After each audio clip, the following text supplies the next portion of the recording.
بسم اللہ الرحمن الرحیم۔ صحیح بخاری کتاب الصلاۃ، باب نمبر 17، سرخ کپڑے میں نماز پڑھنا۔ حدیث نمبر 376۔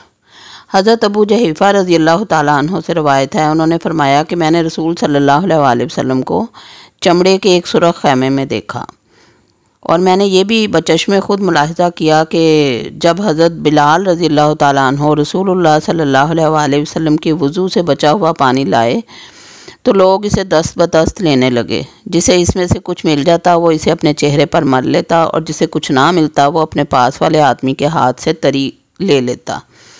پھر میں نے حضرت بلال رضی اللہ تعالیٰ عنہ کو دیکھا کہ انہوں نے ایک نیزہ اٹھا کر زمین میں گاڑ دیا، اور نبی صلی اللہ علیہ وآلہ وسلم ایک سرخ جوڑا زیب تن کیے دامن اٹھائے ہوئے برآمد ہوئے اور چھوٹے نیزے کی طرف منہ کر کے لوگوں کو 2 رکعت پڑھائی۔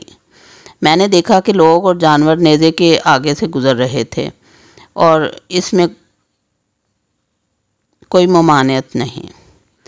باب نمبر 18، چھت، ممبر اور لکڑی پر نماز پڑھنا۔ امام بخاری رحمۃ اللہ علیہ فرماتے ہیں کہ حسن بصری نے برف اور پل پر نماز پڑھنے کو جائز قرار دیا ہے، اگرچہ اس کے نیچے یا اس کے اوپر یا آگے پیشاب بہہ رہا ہو، بشرطے کہ نماز کی اور پیشاب کے درمیان کوئی چیز حائل ہو۔ حضرت ابو ہریرہ رضی اللہ تعالیٰ عنہ نے امام کے پیچھے مسجد کی چھت پر نماز ادا کی، اور حضرت ابن عمر رضی اللہ تعالیٰ عنہ نے برف پر نماز پڑھی۔ حدیث نمبر 377۔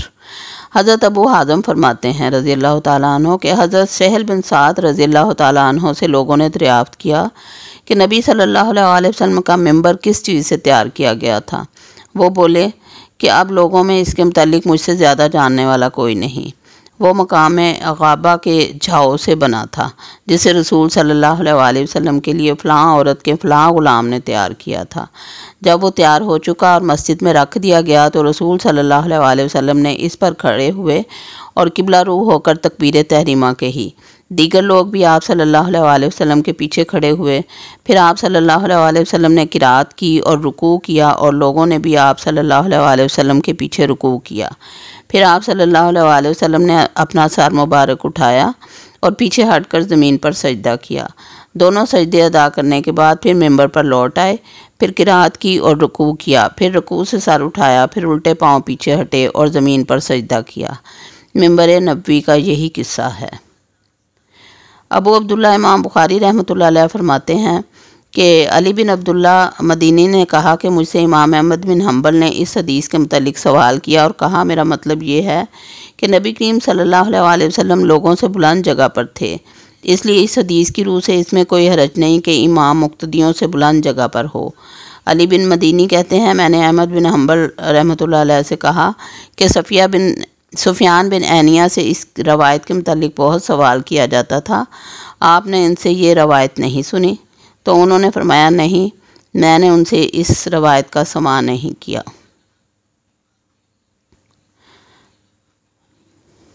حدیث نمبر 378۔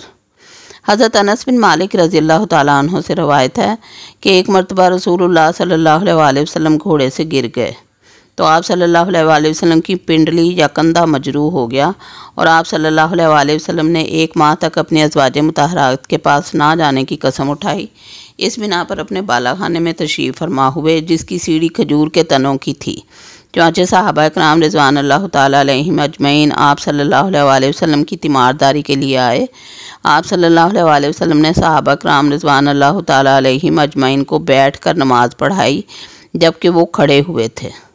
جب آپ صلی اللہ علیہ وآلہ وسلم نے سلام پھیرا تو فرمایا امام تو اس لیے بنایا جاتا ہے کہ اس کی اقتداء کی جائے، لہذا جب وہ تکبیر کہے تو تم بھی تکبیر کہو، جب وہ رکوع کرے تو تم بھی رکوع کرو، اسی طرح جب وہ سجدہ کرے تو تم بھی سجدہ کرو، اور اگر وہ کھڑے ہو کر نماز پڑھے تو تم بھی کھڑے ہو کر اس کی اقتداء کرو۔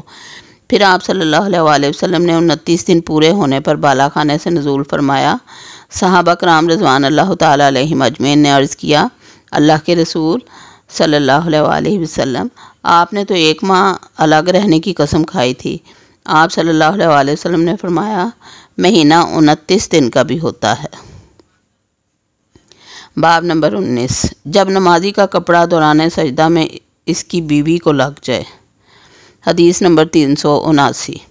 حضرت میمونہ رضی اللہ تعالیٰ عنہ سے روایت ہے، انہوں نے فرمایا کہ رسول اللہ صلی اللہ علیہ وسلم نماز ادا فرماتے تھے اور میں بحالت حیض آپ صلی اللہ علیہ وسلم کے سامنے لیٹی ہوتی تھی، اور بسا اوقات آپ صلی اللہ علیہ وسلم کا کپڑا سجدے کی حالت میں میرے بدن پر پڑ جاتا تھا۔ حضرت میمونہ رضی اللہ تعالیٰ عنہ نے یہ بھی فرمایا کہ آپ صلی اللہ علیہ وسلم کھجور کے چھوٹے مسلے پر نماز پڑھتے تھے۔ باب نمبر 20، چٹائی پر نماز پڑھنے کا بیان۔ حضرت جابر بن عبداللہ، حضرت ابو سعید خدری رضی اللہ تعالیٰ عنہ نے کشتی میں کھڑے ہو کر نماز پڑھی۔ حضرت حسن بصری رحمۃ اللہ علیہ نے فرمایا، اگر تمہارے رفقا سفر میں کھڑے ہو کر نماز پڑھنے میں مشقت محسوس نہ کریں تو کھڑے ہو کر نماز پڑھنی چاہیے۔ بصورت دیگر بیٹھ کر نماز ادا کی جا سکتی ہے، لیکن ہر حال میں کشتی کے ساتھ قبلہ کی سمت گھومتے رہنا چاہیے۔ حدیث نمبر 380۔ حضرت انس رضی اللہ تعالیٰ عنہ سے روایت ہے کہ ان کی دادی حضرت ملیکہ رضی اللہ تعالیٰ عنہا نے رسول صلی اللہ علیہ وسلم کو کھانے کے لیے دعوت دی جو انہوں نے آپ کے لیے تیار کیا تھا۔ آپ صلی اللہ علیہ وسلم نے اس سے کچھ تناول فرمایا، پھر فرمانے لگے کہ کھڑے ہو جاؤ، میں تمہیں نماز پڑھاؤں۔ حضرت انس رضی اللہ تعالیٰ عنہ کہتے ہیں کہ میں نے ایک چٹائی کو اٹھایا جو کثرت سے استعمال کی وجہ سے سیاہ ہو گئی تھی اور اسے پانی سے دھویا، پھر رسول اللہ صلی اللہ علیہ وسلم اس پر کھڑے ہو گئے۔ میں نے اور ایک چھوٹے بچے نے آپ صلی اللہ علیہ وسلم کے پیچھے صف بنائی اور بڑھیا ہمارے پیچھے کھڑی ہو گئی۔ اس طرح رسول اللہ صلی اللہ علیہ وسلم نے ہمیں 2 رکعت نماز پڑھائی۔ فراغت کے بعد آپ صلی اللہ علیہ وسلم واپس تشریف لے گئے۔ باب نمبر 21، چھوٹی چٹائی پر نماز پڑھنے کا بیان۔ حدیث نمبر 381۔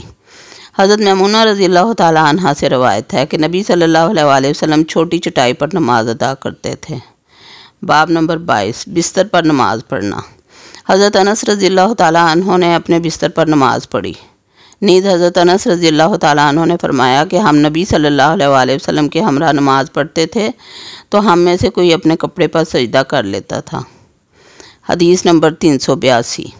نبی صلی اللہ علیہ وسلم کی زوجہ محترمہ حضرت عائشہ رضی اللہ تعالیٰ عنہ سے روایت ہے، انہوں نے فرمایا کہ میں رسول صلی اللہ علیہ وسلم کے سامنے سوئی ہوتی تھی جبکہ میرے دونوں پاؤں آپ صلی اللہ علیہ وسلم کے سجدے کی جگہ ہوتے تھے۔